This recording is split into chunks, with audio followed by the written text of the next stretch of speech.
I now give the floor to the distinguished representative of Pakistan to introduce an address by the head of government.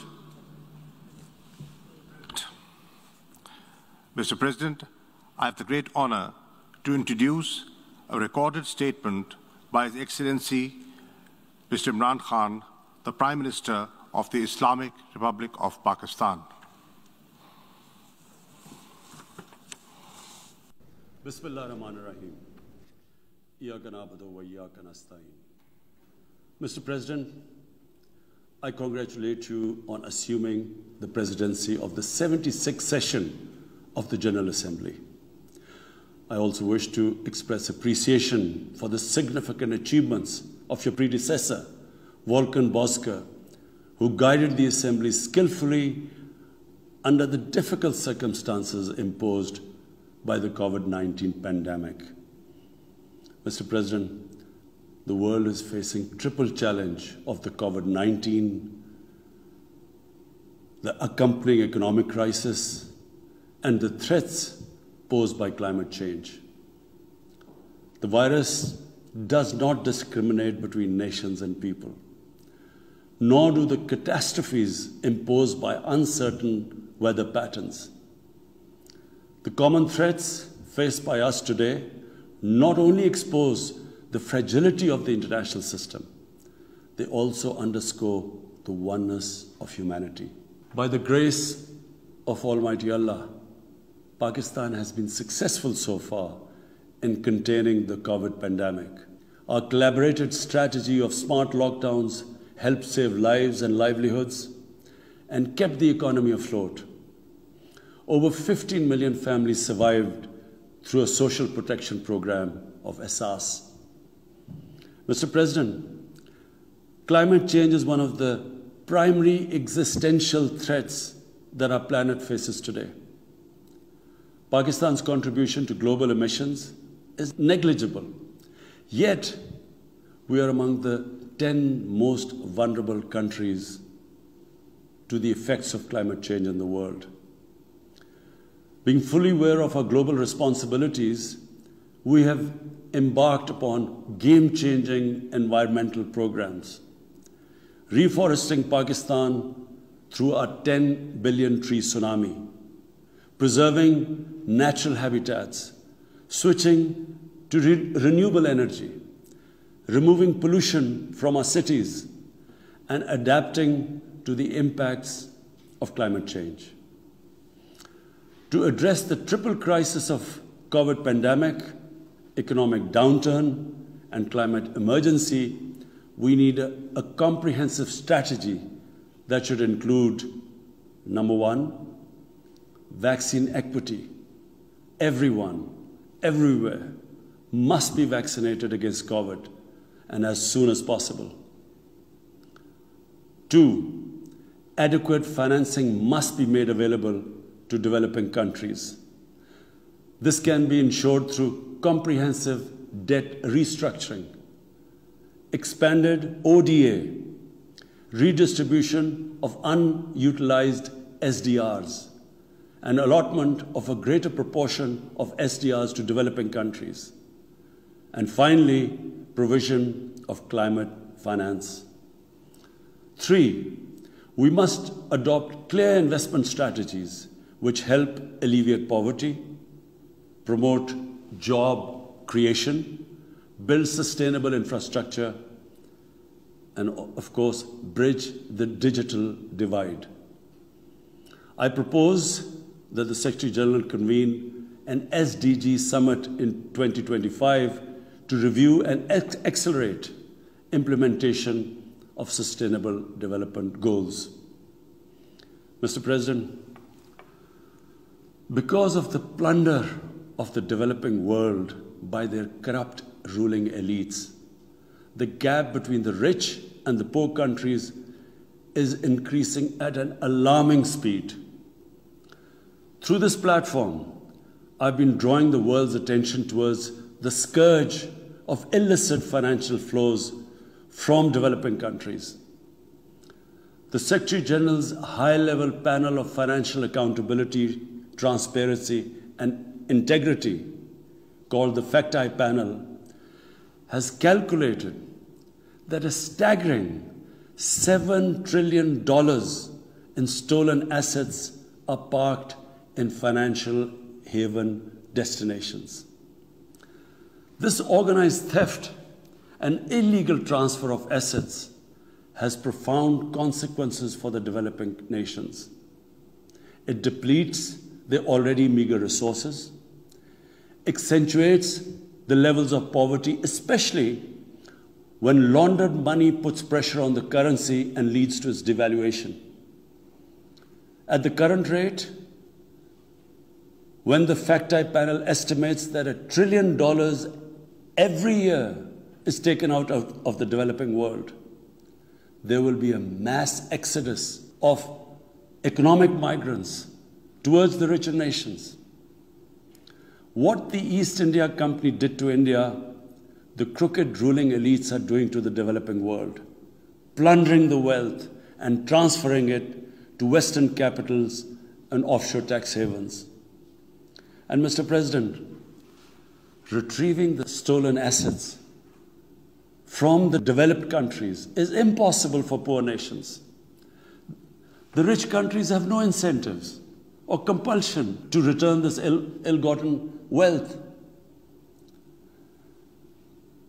And this ill-gotten wealth belongs, remember, to the masses of the developing world.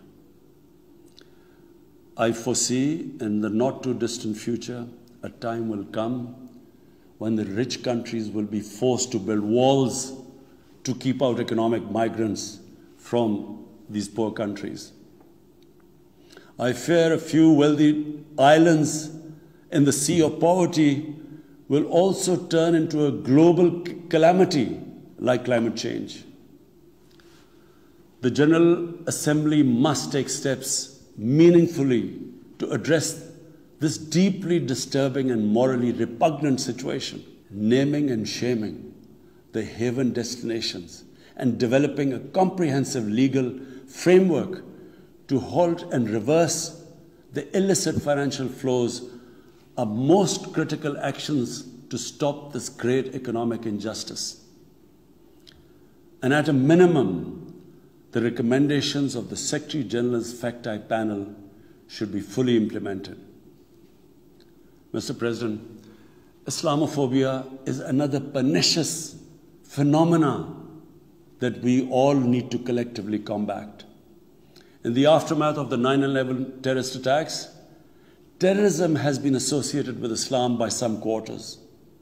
This has increased the tendency of right-wing, xenophobic and violent nationalists, extremists and terrorist groups to target Muslims.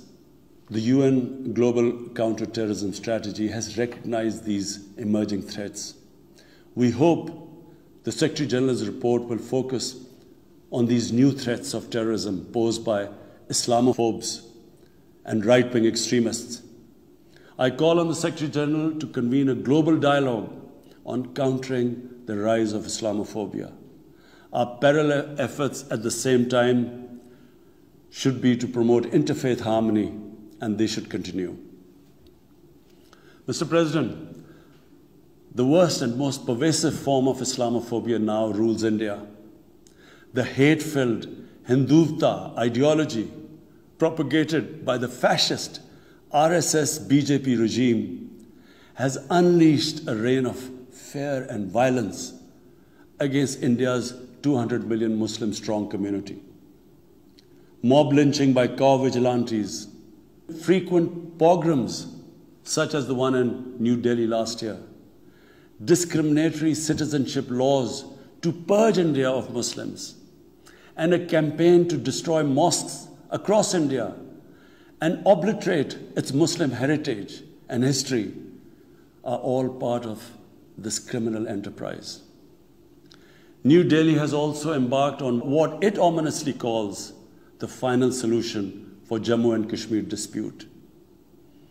It has undertaken a series of illegal and unilateral measures in occupied Jammu and Kashmir since 5th August 2019. It has unleashed a reign of terror, by an occupation force of 900,000.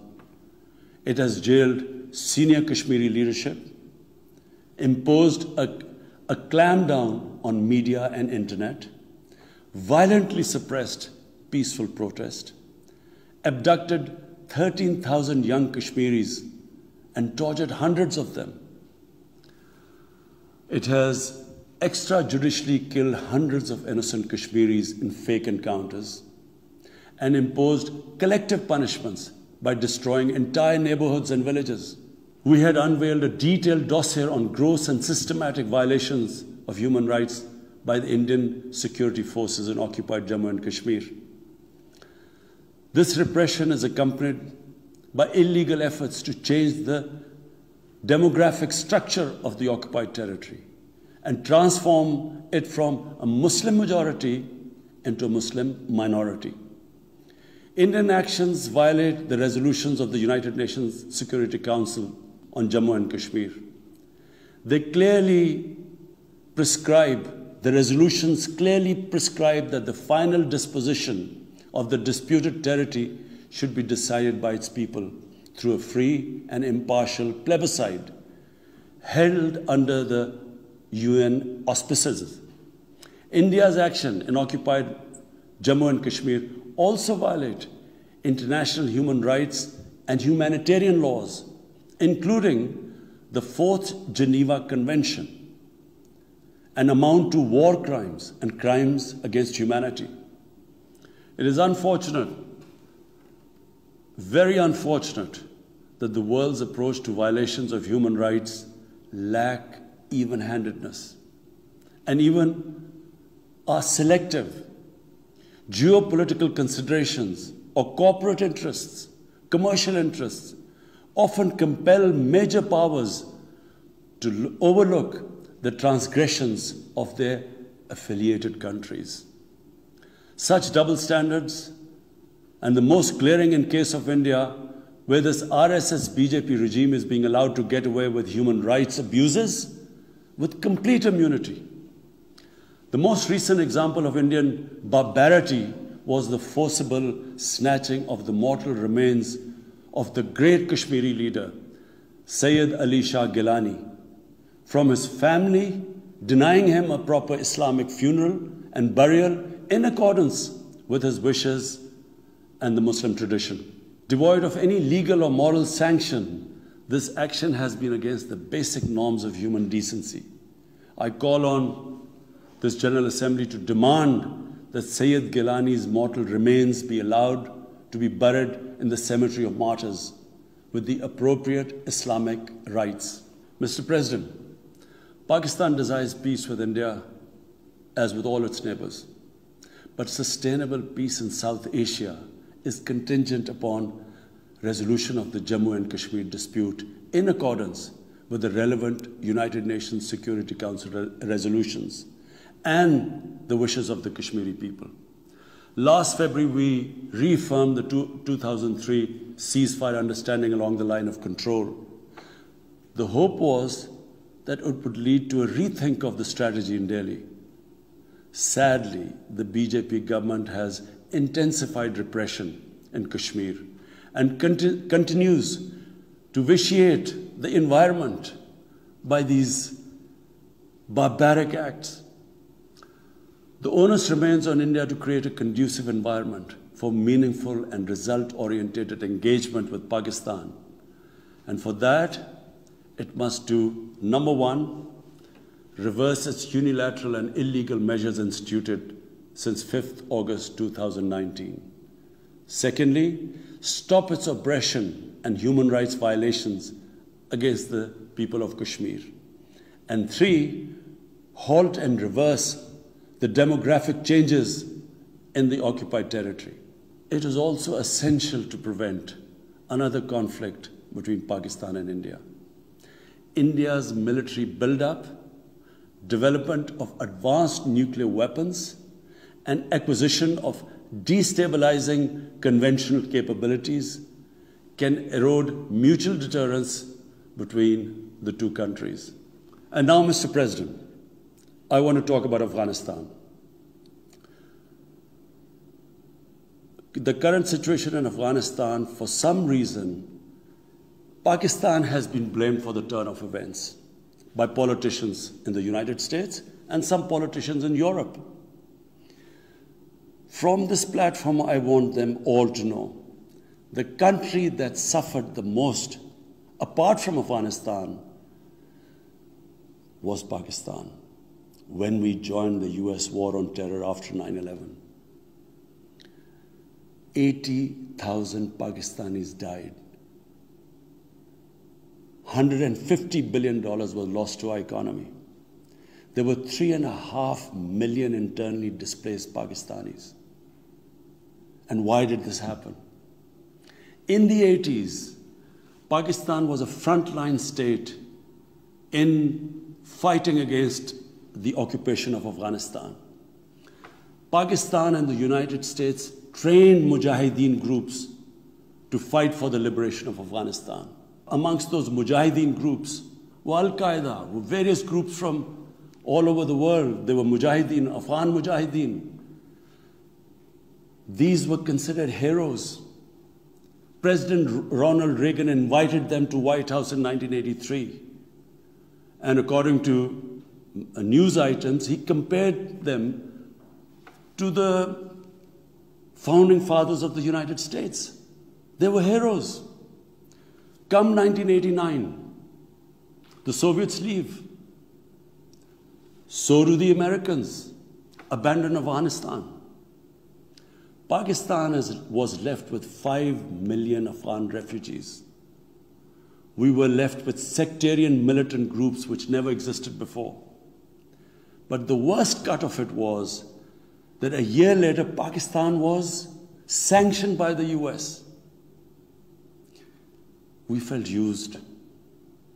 Fast forward 9/11, Pakistan is needed again by the US because now their US-led coalition is now invading Afghanistan, and it could not happen without Pakistan providing all the logistical support. What happened after that? The same mujahideen that we had trained that fighting foreign occupation was a sacred duty, a holy war or jihad, they turned against us.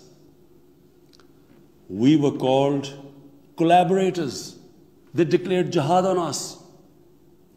Then all along the tribal belt bordering Afghanistan, the Pakistan semi-autonomous tribal belt, where no Pakistan army had been since our independence, they had strong sympathies with the Taliban, Afghan Taliban, not because of their religious ideology, but because of Pashtun nationalism, which is very strong. Then there were 3 million Afghan refugees still in Pakistan, all Pashtuns, living in camps, 500,000, the biggest camp, 100,000 camps. They all had affinity and sympathies with the Afghan Taliban. So what happened? They too turned against Pakistan. For the first time, we had militant Taliban in Pakistan. And they too attacked Pakistan government. When our army went in the tribal areas for the first time in our history, whenever an army goes into civilian areas, there's collateral damage. So there was collateral damage, which multiplied the militants to seek revenge. But not just that. The world must know that in Pakistan, there were 480 drone attacks conducted by the US. 480 drone attacks. And we all know that drone attacks are not that precise. They cause more collateral damage than the militants they are targeting. So, who did the people whose relatives were being killed? Who did they seek revenge? Against Pakistan. Between 2004 and 2014, there were 50 different militant groups attacking the state of Pakistan. At one point, people like us were worried that will we survive this? There were bombs going all over Pakistan. Our capital was like a fortress. Had it not been for one of the most disciplined army in the world and one of the best intelligence agencies in the world, I think Pakistan would have gone down. So when we hear this at the end, there's a lot of worry about in the US about taking care of the people who helped them, the interpreters and everyone who helped the US. What about us? The only reason we suffered so much was because we became an ally of the US, of the coalition in the war against Afghanistan, where there were attacks being conducted from Afghan soil into Pakistan. At least there should have been a word of appreciation. But rather than appreciation, imagine how we feel when we are blamed for the turn of events in Afghanistan. After 2006, it became apparent to everyone who understood Afghanistan's history that there would be no military solution in Afghanistan. I went to the US, I spoke to think tanks, I met at the time Senator Biden, Senator John Kerry, Senator Harry Reid. I tried to explain to them that there would not be any military solution and political settlement was the way to go forward. No one understood then. And unfortunately, in trying to force a military solution is where US went wrong. And if today,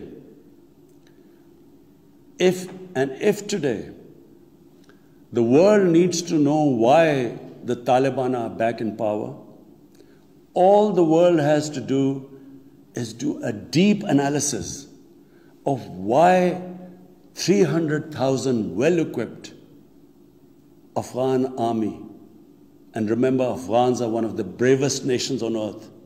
Why did this 300,000 Afghan army give up without a fight? The moment a deep analysis of this is done, the world would know why the Taliban are back in power, and it's not because of Pakistan. So, Mr. President, right now, the whole world community should think, what is the way ahead? There are two paths we can take. If we neglect Afghanistan right now, according to the UN, half the people of Afghanistan are already vulnerable. And by next year, almost 90% of people in Afghanistan will go below the poverty line. There's a huge humanitarian crisis looming ahead. And this will have serious repercussions, not just for the neighbors of Afghanistan, but it will have repercussions everywhere if a destabilized, a chaotic Afghanistan again becomes a safe haven for international terrorists. The reason why the US came to Afghanistan in the first place. So therefore, there is only one way to go. We must strengthen this current government, stabilize it, for the sake of the people of Afghanistan. What have the Taliban promised? They will respect human rights. They will have an inclusive government. They will not allow this soil to be used by terrorists. And they have given amnesty. Now, if the world community incentivizes them, encourages them to walk this talk, it will be a win-win situation for everyone. Because these are the four things that in Doha, when the US was talking to the Taliban, these were the conditions the dialogue was all about.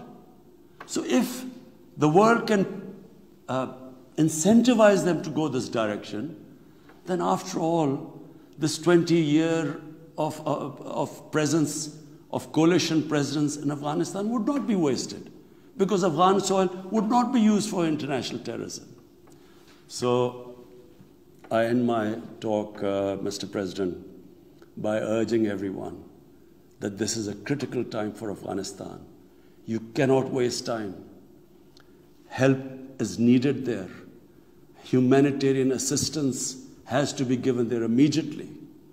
And the Secretary General of the United Nations has taken bold steps I urge you to mobilize the international community and move in this direction. Thank you.